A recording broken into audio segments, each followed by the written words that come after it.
Once more, good evening, dear viewers, and welcome to the third edition of our English Prime News in the Queen's language. We begin right away with our major stories. Inhabitants of the Mimboman Chapel stretch of roads decry the deplorable state that they have been living with for several years now. We'll be discovering these roads in this report. The late Dio of Batibo Nkwanze Enes, who died last October 5th in a hospital in Yaoundé after a brief illness, has been laid to rest in his village in Mwa subdivision northwest region of Cameroon. 20 people, including medical personnel, have been held hostage after an attack carried out by armed men at the Abdul Salam Abubakar General Hospital in Nigeria yesterday night, breaking this Wednesday morning. Those were our headlines. Developments in a moment.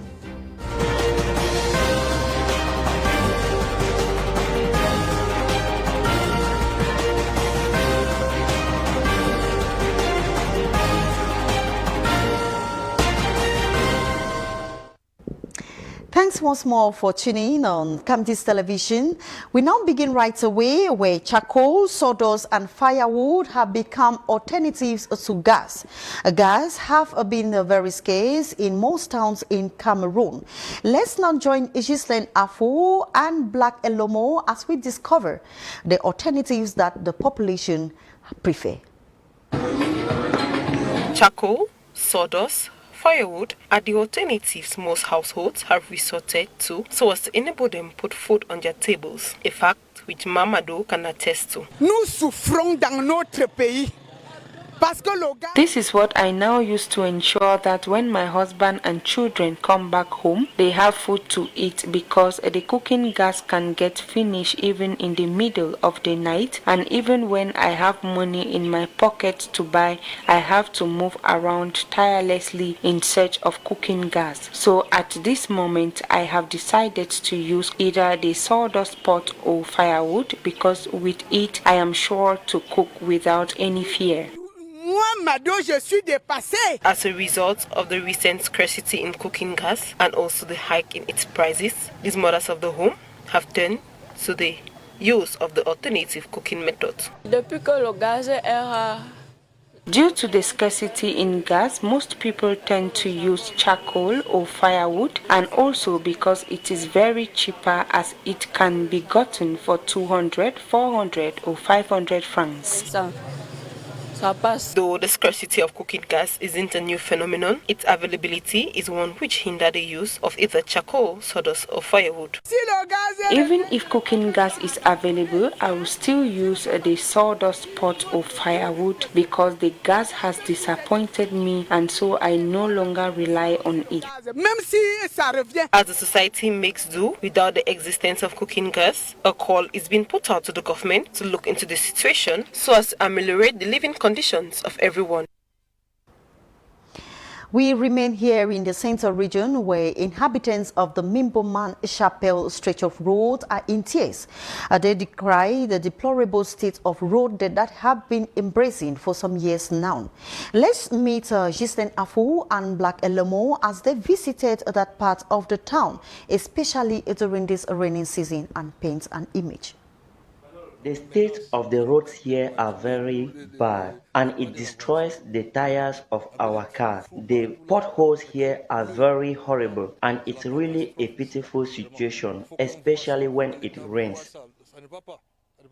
This is a painful reality which inhabitants of the Chapel Mimboman neighborhood have to experience every day, as they are already discouraged with the state of roads in their area. Construction works, which could be said to have commenced in 2010 and 2018 but later abandoned, is one the population decries. Workers were carried out here in 2010 and in 2018. Later on, the caterpillars and the engineers were later removed. Until now, the road has just been abandoned, and the population left to suffer its degradable state. Circulation here has turned to be very difficult, as motorbike riders, whom are at the saving grace of the population, still tend to face a lot of difficulties. The state of the roads are very horrible, and we are at the garage almost every day because the tires and engines of our bikes get bad frequently. At times, we even fall and get wounded because the roads are slippery. Students aren't left out as they have to brave the odds in order to get to school, especially on rainy days. On a les difficultés à trouver d'abord les motos. We find it very difficult to go to school because the roads are very bad. We have to struggle with the muddy nature. At times, we fall from the bike, and when we get to school, we are very dirty, especially when we also have to move on foot. A pitiful situation which has caused most inhabitants to abandon their homes. A call has been put out to the government to ameliorate the situation of the road.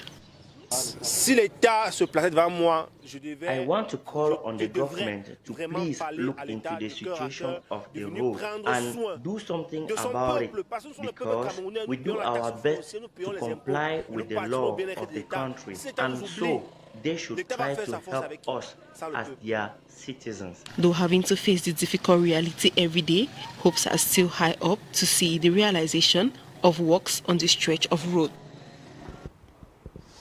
A 75-man delegation from different ministries are bracing up to represent Cameroon at the COP27 that will be taking place in Egypt from November 6th to 18th, 2022.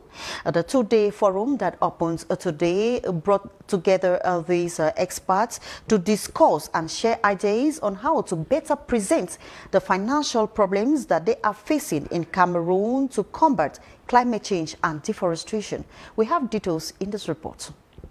Fighting climate change and deforestation in Cameroon, another challenge due to financial constraints. To present the limitations while hoping for positive response, Cameroonians representing different ministries are present for a two-day preparatory meeting, October 18, 2022, in Yaoundé, ahead of the COP27 slated for November 6th to 18th, 2022 in Sharm el-Sheikh in Egypt. Some three pertinent points will be raised.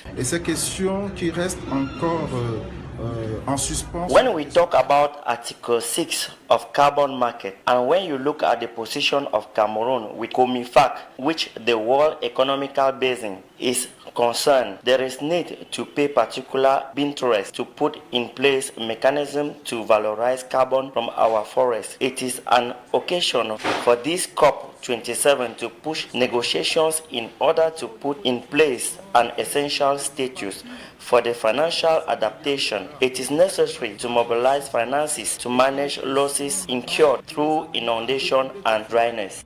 The contribution of ProForest in negotiations is important. WWF and ProForest are providing data to the government, technical data to the government to be able to discuss, to negotiate with other stakeholders.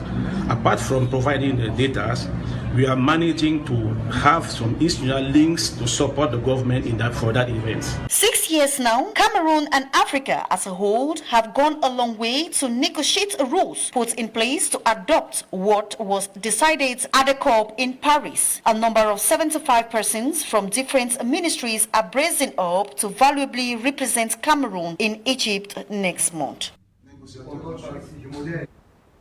National and international experts from 23 countries met this Wednesday in Yaoundé to discuss on the different challenges that the agricultural sector is facing.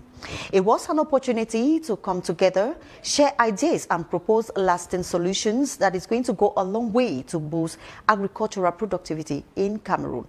Geraldine Nassé and Frank Ebenezer were present, and this is the report.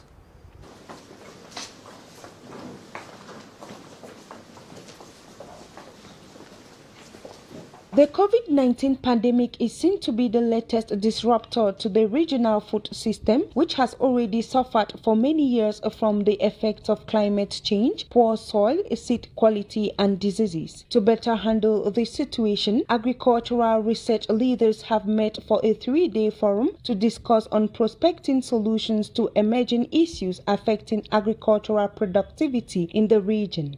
What we're trying to do is, as partners of Kmer, we're trying to see whether we look at various challenges that we have faced. For example, climate change, which is a real problem these days, and we're trying to find solutions to these problems.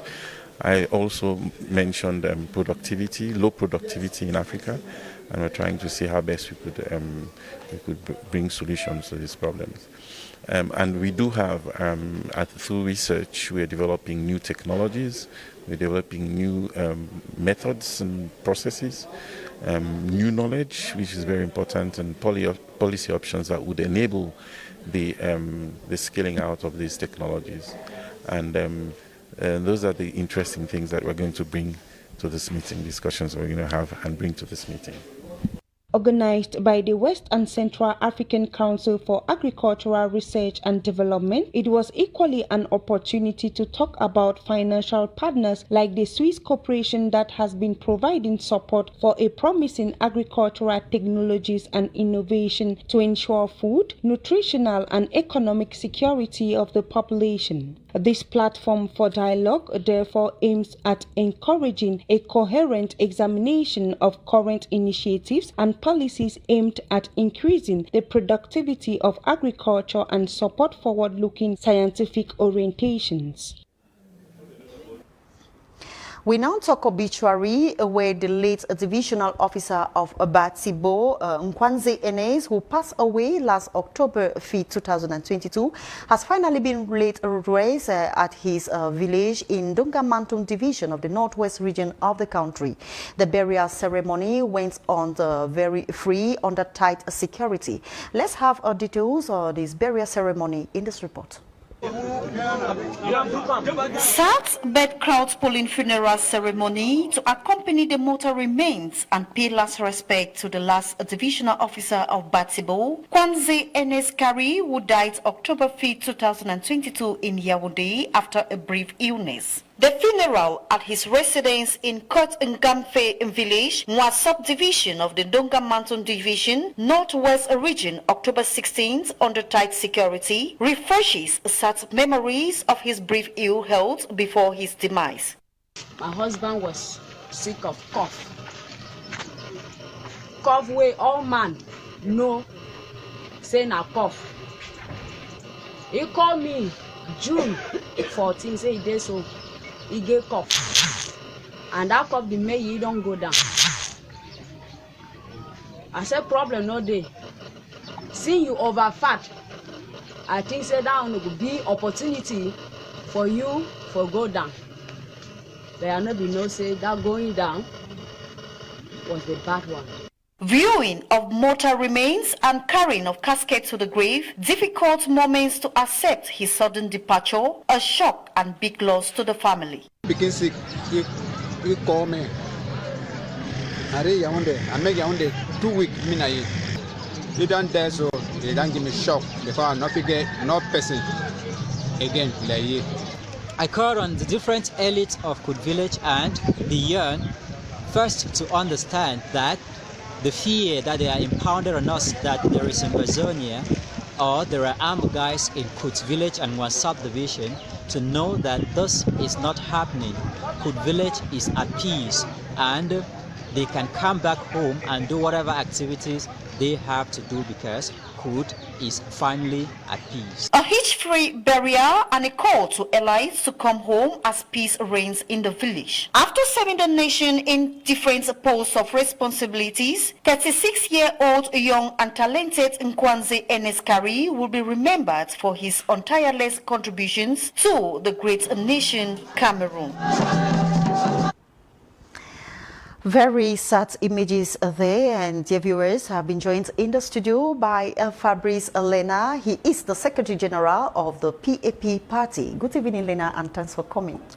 Good evening, and good evening to the viewers of Camdis Television, and to all the members of the Popular Action Party nationwide, to the National President, His Excellency Njang Denis Tabe, to all the fervent viewers and supporters of activities of Popular Action Party throughout the 10 regions and 58 divisions of Cameroon. Thank you for having me as your guest. You're welcome.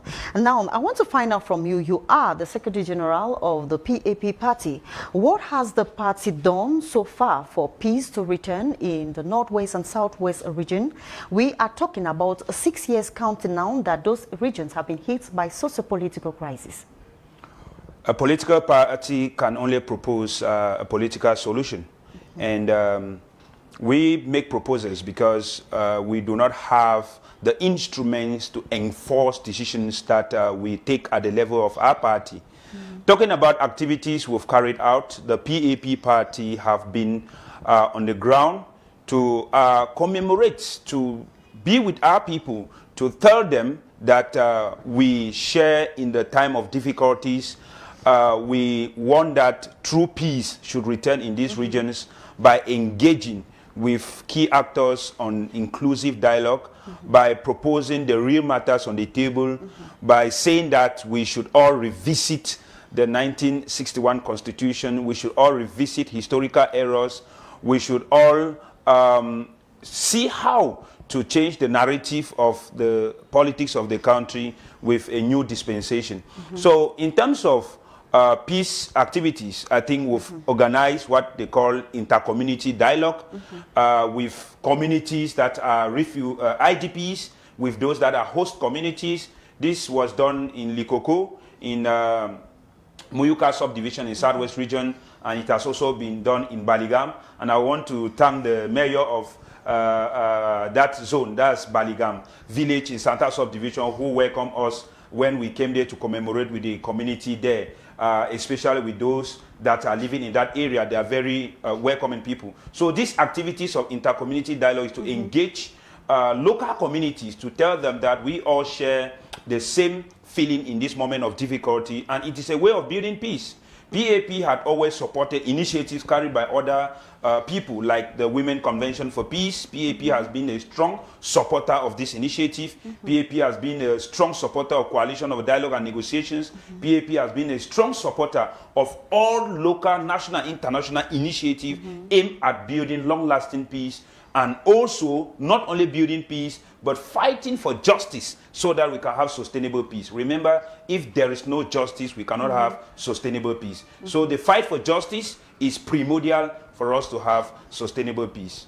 Okay, you're talking about sustainable peace. Apart from the activities that the PAP party have carried out on the ground, what do you think can concretely, what do you think can contribute to the restoring of peace in the Southwest and Northwest region? Because we know, despite the activities, crises continue.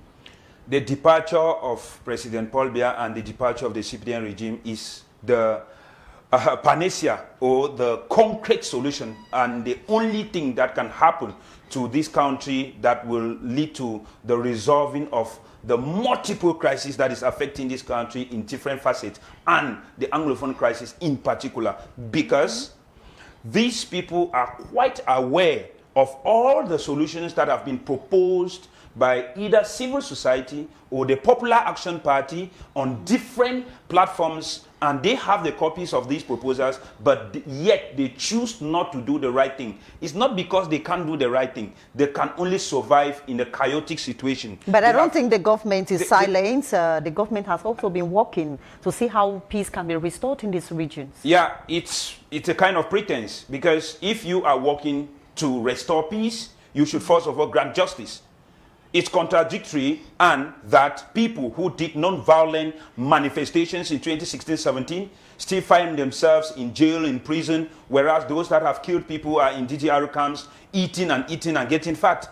It's contradictory. You see? So what we are saying here is that if you are the protagonist, which is the government, and you want to build peace, you want to make it sustainable, do the right thing. And if you think that your presence is the problem, call for a referendum, call for an inclusive dialogue, accept the face-to-face conversation, the confrontation of words and not arms that will lead to finding lasting solutions. So we of the PAP deeply think that for us to arrive at a concrete solution and sustainable peace, there must be departure of the regime, there must be refoundation of the country, there must be a new federal republic, there must be institutional changes, there must be historical restoration of the identity of the marginalized people of southern Cameroon, otherwise present-day Northwest Service. Okay, one last question before I let you go. Your activities carried out on the ground to see how to help the needy, where do you limit those activities to some regions or do you go to other regions?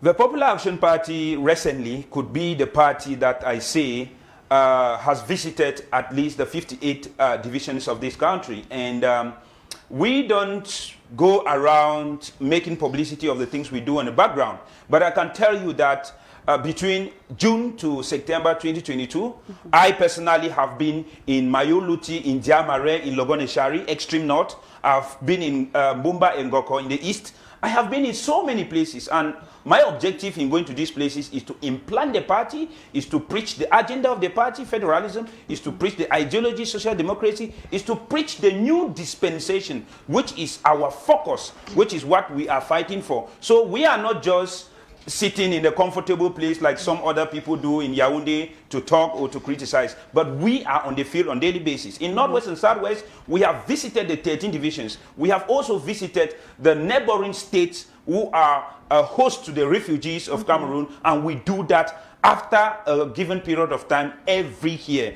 And we don't just sit on one place to talk, but we are always in the field.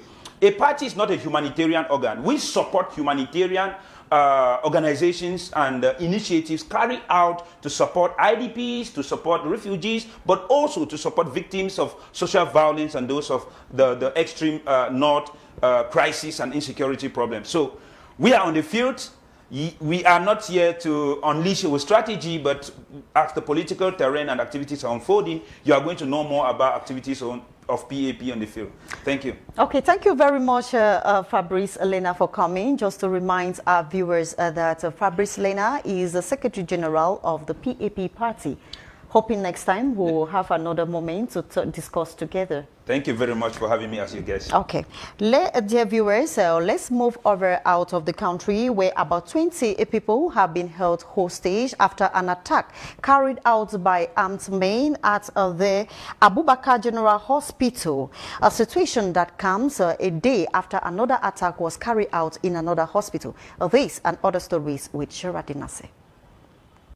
An official source in Nigeria has reported that a group of armed bandits have attacked a hospital in northwestern part of the country. This comes a day after an attack on a health center in the same region denounced by Doctors Without Borders. The attack against Abdullah Salam Abubakar General Hospital in Gulu in Niger State was confirmed to AFP by the police chief of the state, Emmanuel Umaru, who said he was waiting for a full report on what happened there. The attackers also took about 20 people hostage, including several medical staff, presumably to treat their injured comrades in their camp. These bandits, declared terrorists by the federal government, are motivated only by greed. But analysts worry about growing links with jihadist groups in the northeast, which have been leading an insurgency for 13 years. One of the poorest and most arid states in the world, the landlocked nation of Chad has been hit by exceptional floods that have affected hundreds of thousands of lives. In the beleaguered capital of Jamena, a field of tents has sprung up to provide emergency shelter and Victims are striving to salvage what they can from the ruin of their homes. According to experts, the rainy season in the Sahel typically runs from June to September and routinely claims lives. But this year, the devastation and the rainfall have been exceptional. In neighboring Niger, the poorest country in the world by the UN's Development Bank, more than 250,000 people were affected and 30,000 homes destroyed, according to figures released on October 6th. Dear viewers, that report out of the country draws the curtain of our 6 p.m. news. Thanks for watching. God willing, tomorrow is another day. Goodbye.